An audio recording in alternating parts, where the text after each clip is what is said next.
Hello बच्चों, PK Sinha mathematics by PK Sinha class में आप सभी बच्चों का एक बार फिर से स्वागत करता हूँ। देखिए, ये जो लेक्चर है वो है function lecture number 8।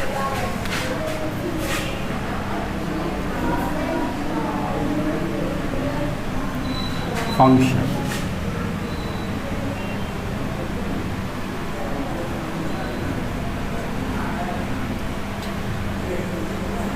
Lecture number 8। जो लास्ट वीडियो था वो फंक्शन लेक्चर नंबर 7 था। उसमें हमने फंक्शन में मॉडुलस फंक्शन और सिग्नम फंक्शन डिस्कस किए। आज हम डिस्कस करने जा रहे हैं ग्रेटेस्ट इंटीजर फंक्शन, है ना। अभी आप देखिएगा ग्रेटेस्ट इंटीजर फंक्शन क्या है।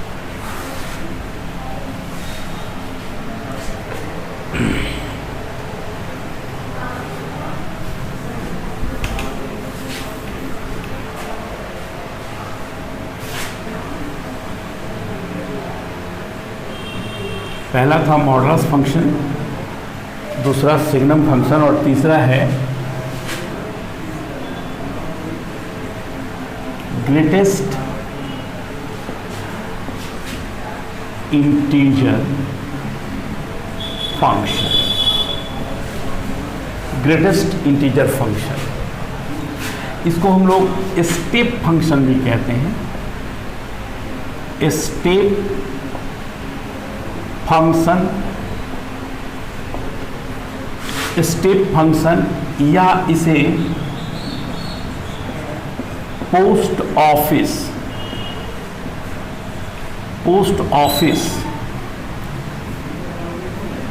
फंक्शन भी कहा जाता है। ग्रेटेस्ट इंटीजर फंक्शन बोलिए, स्टेप फंक्शन या पोस्ट ऑफिस फंक्शन कह सकते हैं। क्या है, किस टाइप का फंक्शन है वो देखिए। A function of the form f of x equal to, ये बोल्ड ब्रैकेट के अंदर एक्स लिखा हुआ है, इज कॉल्ड ग्रेटेस्ट इंटीजर। इसे हम लोग ग्रेटेस्ट इंटीजर फंक्शन कहते हैं। It's called greatest integer function. Where, एक बात ये समझिएगा, वेयर ये जो होता है ना greatest integer x equal to x, if x is an integer. अगर एक्स इंटीजर है तो इसका वैल्यू एक्स होगा। And if x is not an integer, then greatest integer x is an integer less than x but greatest। अब समझिएगा क्या लिख रहा है, इसका मीनिंग आपको समझना है कि अगर x इंटीजर है तब तो यही हो गया।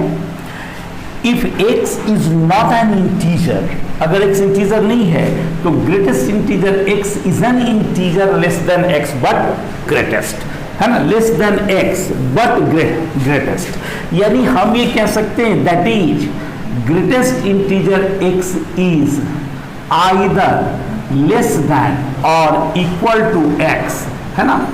Either less than equal to x, that is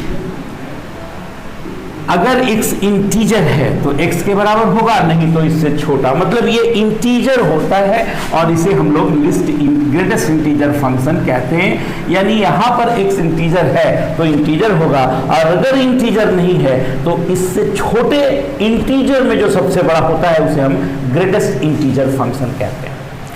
हो सकता है ये बात जब बताया जा रहा हो ये कंफ्यूजन हो दिमाग में, भाई ये क्लियर नहीं हो रहा है। तो बस आप ये एग्जाम्पल देखिए, इसके बाद आपको एकदम ये स्पष्ट हो जाएगा कि भाई ये फंक्शन का क्या मतलब हुआ, डिफिनेशन क्या हुआ। अब जैसे देखिए एग्जाम्पल के तौर पे यहां पे ग्रेटेस्ट इंटीजर 3 इक्वल टू 3, क्यों? Because 3 is an integer. कि 3 एक इंटीजर है, बराबर 3 हो गया, है ना। बट यहीं पर ध्यान रखना है, but greatest integer 3.7 not equal to 3.7, क्यों? Because 3.7 is not an integer. ये इंटीजर नहीं है, इसलिए नहीं होगा। Then greatest integer 3.7 is an integer less than 3.7 but greatest. यानी ये क्या है? ये इंटीजर होगा जो 3.7 से छोटा होगा लेकिन सबसे बड़ा होगा। एंड हम लोग जानते हैं, and integers less than, integer less than 3.7 are. अब 3.7 से छोटे इंटीजर्स जो होंगे वो कौन हो जाएंगे? आर। 3 होंगे, 2 होंगे, 1 होंगे, 0 होंगे, ये सब होंगे, है ना। अब इन सभी इंटीजरों में among all integer, all integers, among all integers, ये जो 3 जो है among all integers 3 is greatest, 3 is greatest. So greatest integer 3.7 का वैल्यू कितना होगा? 3 होगा। ये बात है ना। ग्रेटेस्ट इंटीजर 3.7 का वैल्यू क्या होना चाहिए? 3 होना चाहिए। यानी आप ये जान लो कि जब बॉक्स के अंदर इंटीजर है तो ऑब्वियसली वो इंटीजर के बराबर होगा, लेकिन अगर इंटीजर नहीं है तो उनसे छोटे इंटीजरों में जो सबसे बड़ा होगा उसे हम ग्रेटेस्ट इंटीजर कहेंगे, है ना। अब जैसे यहां समझिएगा, अगर ग्रेटेस्ट इंटीजर 5.2 है ना, तो नॉट इक्वल टू 5.2, 5.2 नहीं होगा, है ना। बिकॉज क्यों? Because 5.2 is not an integer, ये एक इंटीजर नहीं है। सो greatest integer 5.2 is an integer less then 5.2 but greatest, and we know that integers less than 5.2 are कौन कौन सा होता है? 5, 4, 5, 4, 3, 2, 1, 0 and so on. Among all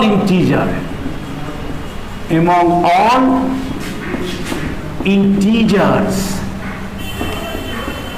less than 5.2, 5 is greatest. 5 is greatest, है ना। सो ग्रेटेस्ट इंटीजर 5.2 का वैल्यू क्या होना चाहिए? 5 होना चाहिए।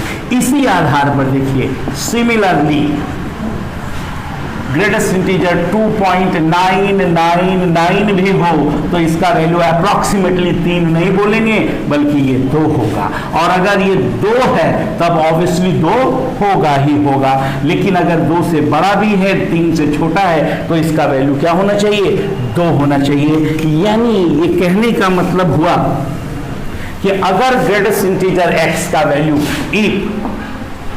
ग्रेटेस्ट इंटीजर x का वैल्यू 2 दिया हुआ है तो x का वैल्यू 2 होगा या उससे बड़ा, लेकिन 3 से छोटा होगा।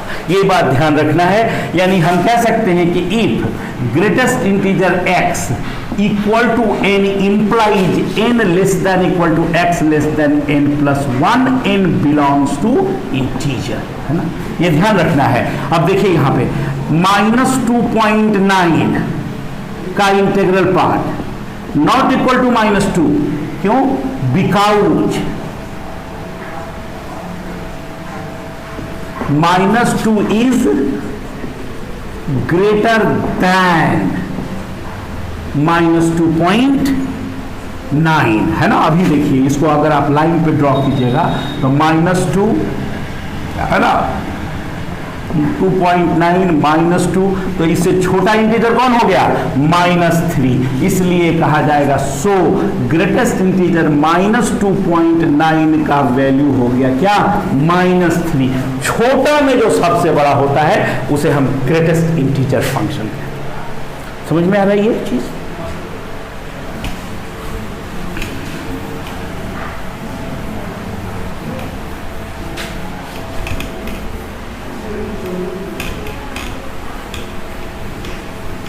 अब देखिए इसमें greatest integer function f(x) equal to greatest integer x implies y equal to greatest integer x। अब आप देखिए यहां पे कि if y equal to 0 implies 0 less than equal to x less than 1। If y equal to 1 implies 1 less than equal to x less than 2। If y equal to 2 implies 2 less than equal to x less then 3। If y equal to 3 implies 3 less than equal to x less than 4। यानी x का value अगर 0 और 1 के बीच होगा तो y का value जो आएगा वो क्या आएगा? 0।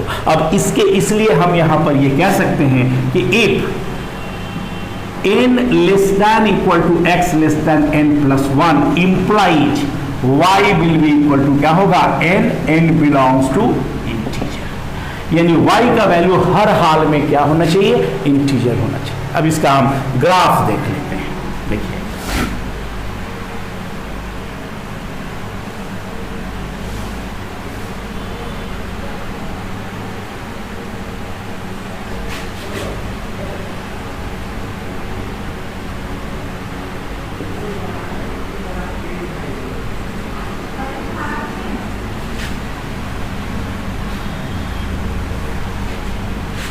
0 1 2 3 4 5 1 2 3 4 5 -1 -2 -3 -1 -2 निगेटिव आ गया। अब आप गौर करिए इसका जब ग्राफ प्लॉट आप करेंगे y 0 कब होगा? जब x का मान 0 क्लोज से ओपन 1 तक होगा, और y जब 0 होगा तो वो पॉइंट कंप्लीटली x एक्सिस पे लाई करेगा। इसका मतलब है कि ये क्लोज 0 से लेकर के ये डार्क कर देंगे इस पॉइंट को, और जब तक ये 1 नहीं आएगा तब तक इसका वैल्यू यहीं पे रहेगा। ये आपका हो गया। लेकिन जैसे ही x का वैल्यू 1 मिला, y का वैल्यू भी 1 हो जाएगा। यानी ये जो पॉइंट आ गया ये क्लोज यहां से लेकर के ओपन यहां तक रहेगा। यानी ये y का वैल्यू 1 कब तक रहेगा? जब तक x का मान 2 नहीं हो जाता है। और जैसे ही x का मान 2 हो गया, ये हॉलो रहता है यहाँ पे, ये x का मान 2 हुआ, y जो है वो उछलकर ऊपर की तरफ चला गया और ये आ गया। ये जैसे ही, जब तक 3 नहीं होता है तब तक वो आपके साथ रहेगा, लेकिन जैसे ही उसके पास 3 हो गया उसका वैल्यू, फिर y का वैल्यू ऊपर उछल के चला गया 3, और 4 आने तक, यानी जब तक वो 4 नहीं होता है तब तक वो 3 पे ही रहेगा। ये डार्क नहीं किया, यहां पर हॉलो छोड़ दिया, और जैसे ही इसका वैल्यू फिर 4 हो जाता है, x का वैल्यू y भी 4 हो जाएगा, और 4 कब तक रहेगा, जब तक वो y का वैल्यू, x का वैल्यू 5 नहीं हो जाता है, ये 5। ये है ग्राफ किसका। फिर यही चीज यहां भी देखिए आप, यहां -1 से 0 तक में ये ओपन होगा, फिर आप यही ग्राफ इधर आप प्रोड्यूस कर दीजिए। देखिए -2 है तो -2 होगा, -2 से बड़ा, लेकिन -1 आने के पहले तक -2 ही होगा। ये ग्राफ हो गया ग्रेटेस्ट इंटीजर फंक्शन का। इस ग्राफ को देखिए, इसे इसको हम लोग कहते हैं स्टेप फंक्शन, या इसे हम लोग कहते हैं पोस्ट ऑफिस फंक्शन, है ना। इट इज ऑल्सो नोन, या इसको, ये तो ग्रेटेस्ट इंटीजर फंक्शन हो गया, graph of greatest integer function, graph of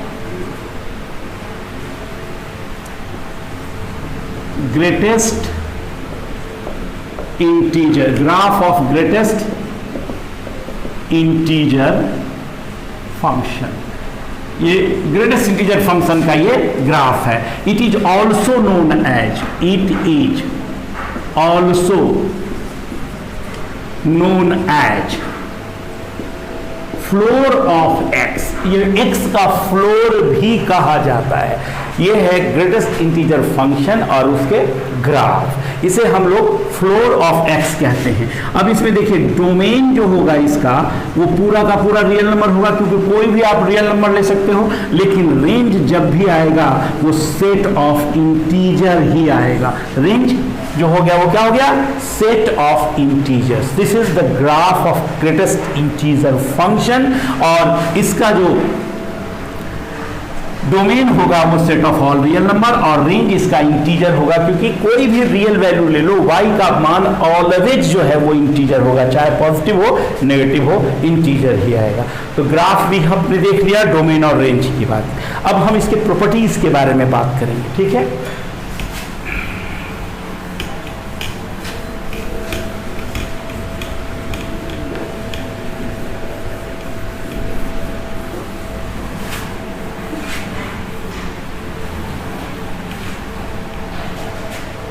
अब लिखेंगे properties of greatest integer function.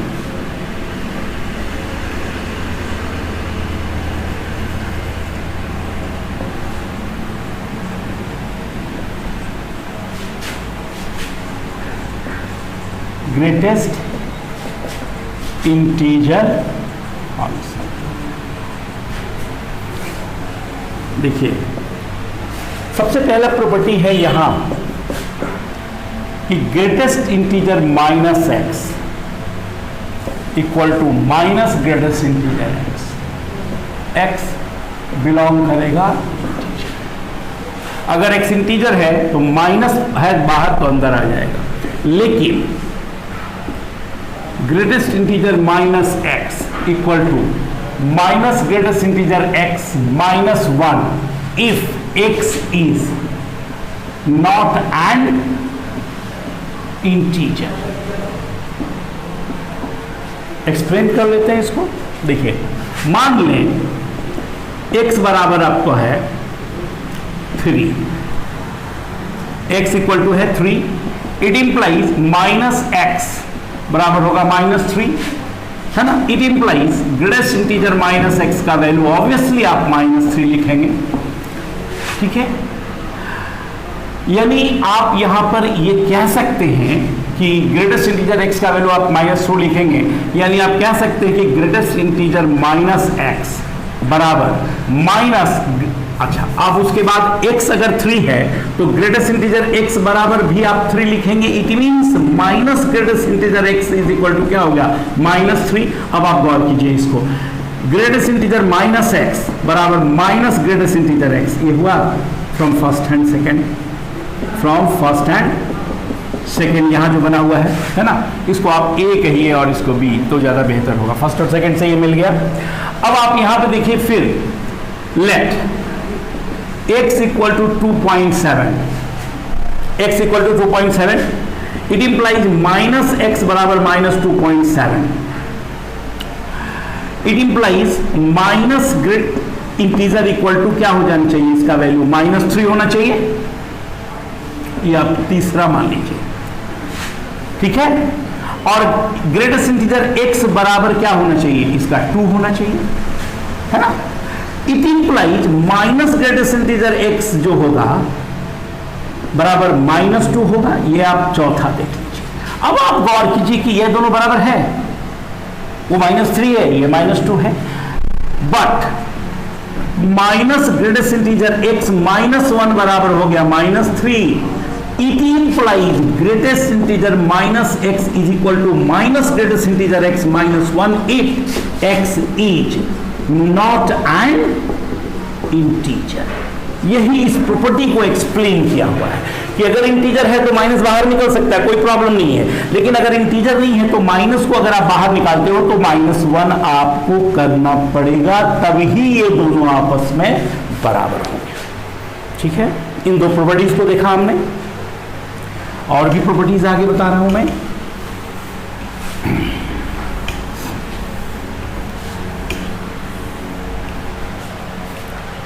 अब देखिए,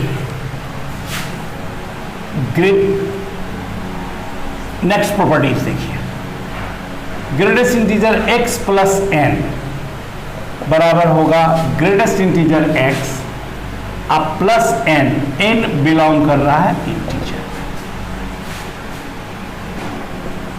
डी पॉइंट में।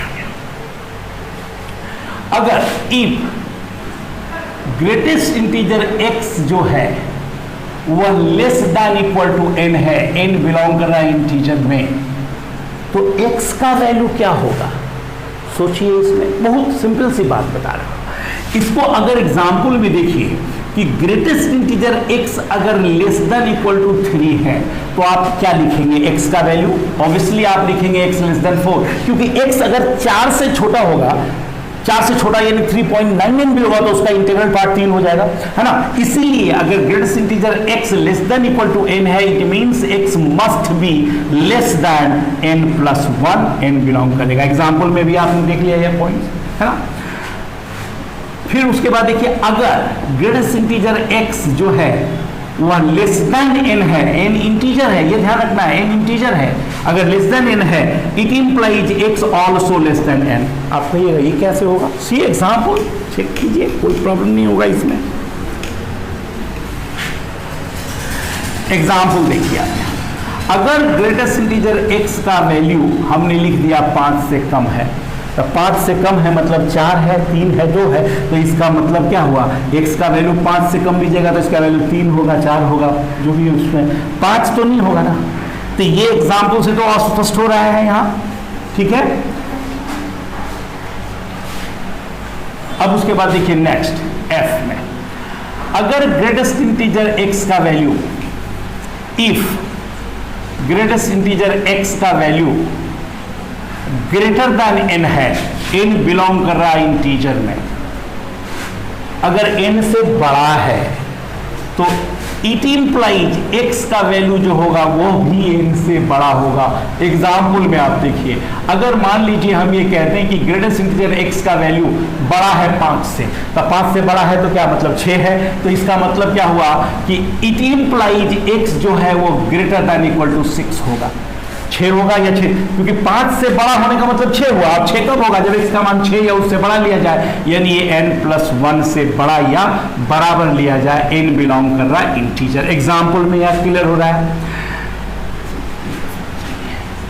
फिर देखिए, इफ ग्रेटेस्ट इंटीजर x जो होगा वो greater than equal to n होगा, n belongs to integer, it implies x also greater than equal to n। एक सीधा एग्जाम्पल से क्लियर हो जाता है बिल्कुल। अगर ग्रेटर देन इक्वल टू 3 है, इसका मतलब है 3 से कम लीजिएगा तो 2 आ जाएगा ना। x का मान आपको क्या लेना है, ऑब्वियसली 3 या उससे बड़ा लेना है, तभी उसके बराबर हो, 3 ये होगा या उससे बड़ा होगा, है ना। तो ये हुआ। h। नेक्स्ट में आप देखिए h, if n1 less than equal to greatest integer x less than equal to n2 और n1 और n2 दोनों के दोनों बिलोंग कर रहा है इंटीजर्स में, इट मीन्स n1 जो होगा n1 plus 1 less than equal to x less than n2 plus 1। Sorry ये होगा n1 less than equal to x और ये लेस देन n1 प्लस 1। इस चीज को आप एग्जाम्पल से देखिए कि अगर मान लीजिए 5 less than equal to greatest integer x less than equal to 7 है, तो इसका मतलब x का मान 5 से कम तो नहीं लेना है ना। It implies 5 less than equal to x less than 8। अब देखिए 8 से थोड़ा भी छोटा होगा तो 7 आ जाएगा ना वैल्यू। तो ये एग्जाम्पल इतना हो गया प्रॉपर्टीज है ना, और भी प्रॉपर्टीज है उसके बारे में बता रहे हैं, इस चीज को आप देख लीजिए पहले।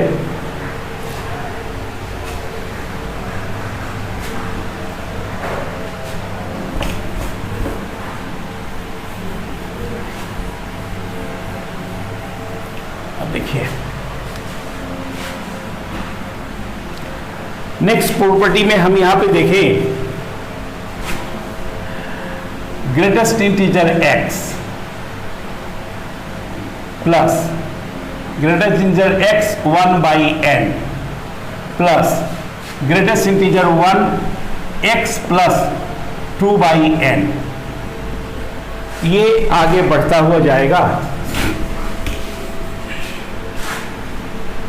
प्लस ग्रेटेस्ट इंटीजर x अब plus n minus 1 by n बराबर होगा ग्रेटेस्ट इंटीजर nx।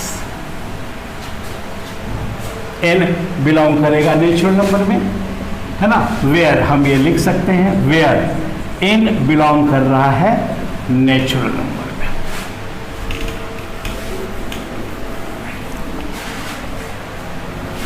उसके बाद नेक्स्ट प्रॉपर्टी देखिए greatest integer x plus 1 by 2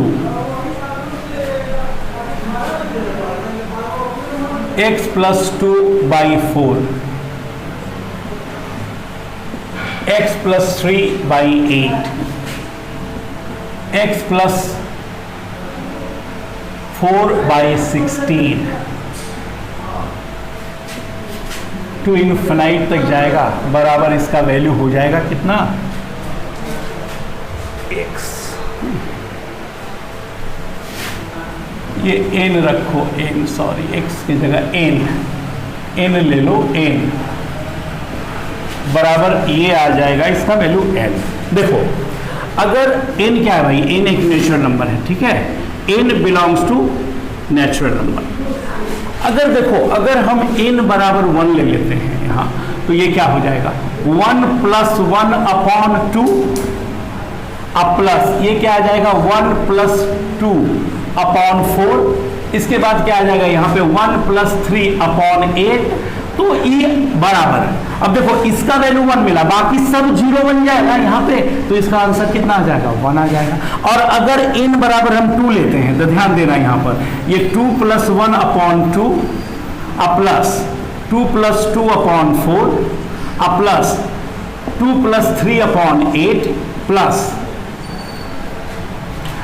ये आगे बढ़ता जाएगा, तो इसका वैल्यू देखो ये इसका वैल्यू 1 मिलेगा और इसका वैल्यू भी 1 मिलेगा, तो इसका वैल्यू 2 आ जाएगा यहाँ पे, क्योंकि उसके बाद तो ये सब 0 हो जाएगा ना। तो ये चीज यहाँ समझना है, यहाँ एक्सप्लेन हमने किया कि ये जो रिजल्ट आता है ये n है तो बराबर इनफाइनाइट टाइम्स अगर चला जाएगा तो इसका सम जो हो जाएगा वो n के बराबर हो जाएगा। ये कुछ प्रॉपर्टी हैं जो ग्रेटेस्ट इंटीजर फंक्शन के प्रॉब्लम्स को सॉल्व करने में हमारा बहुत मदद करेगा, है ना। ये है ग्रेटेस्ट इंटीजर फंक्शन। अब इसके बाद हम बात करेंगे ग्रेटेस्ट इंटीजर फंक्शन के बाद लिस्ट इंटीजर फंक्शन। देखिए नेक्स्ट फंक्शन जो हो गया चौथा नंबर, वो है least integer.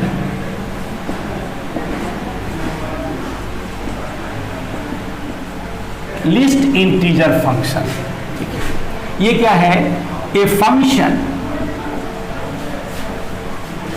of the form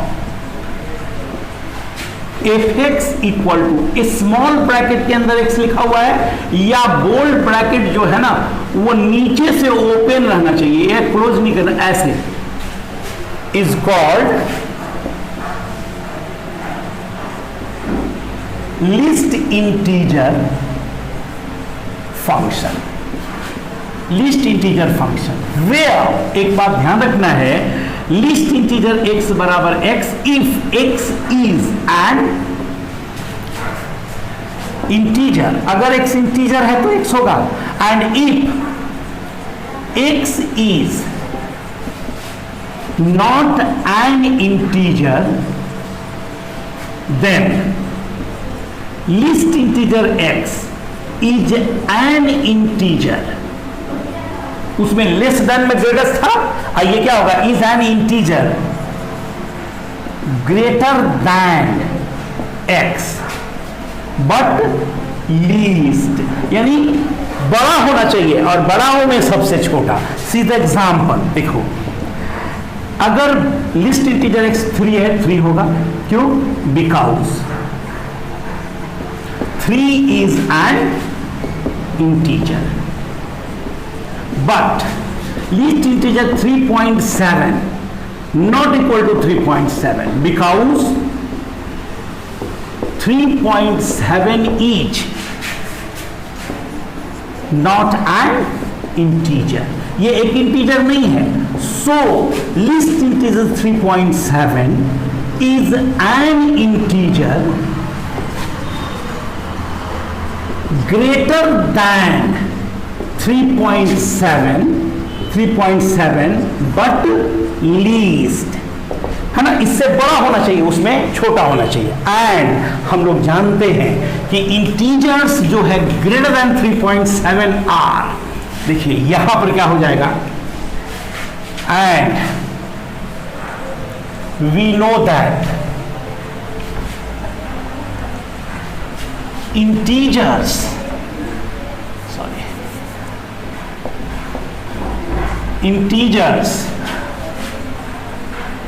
greater than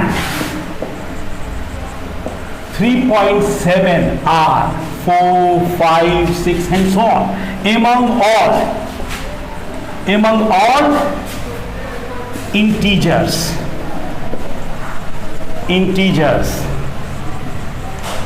greater than 3.7 4 is least, है ना, इसलिए सो लिस्ट इंटीजर 3.7 बराबर क्या होना चाहिए, 4।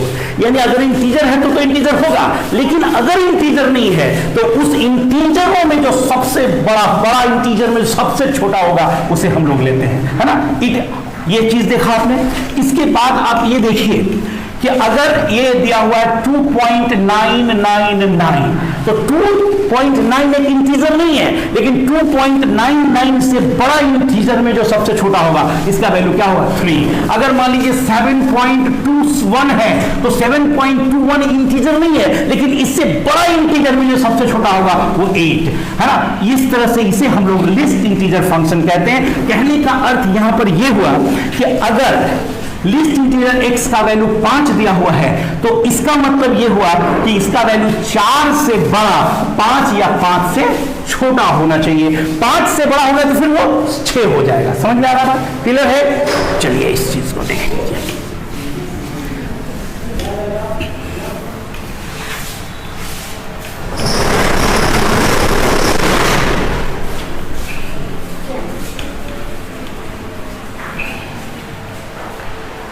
अब देखिए इसमें कि अगर f(x) बराबर लिस्ट इंटीजर x दिया है, इट मींस y बराबर लिस्ट इंटीजर x है ना।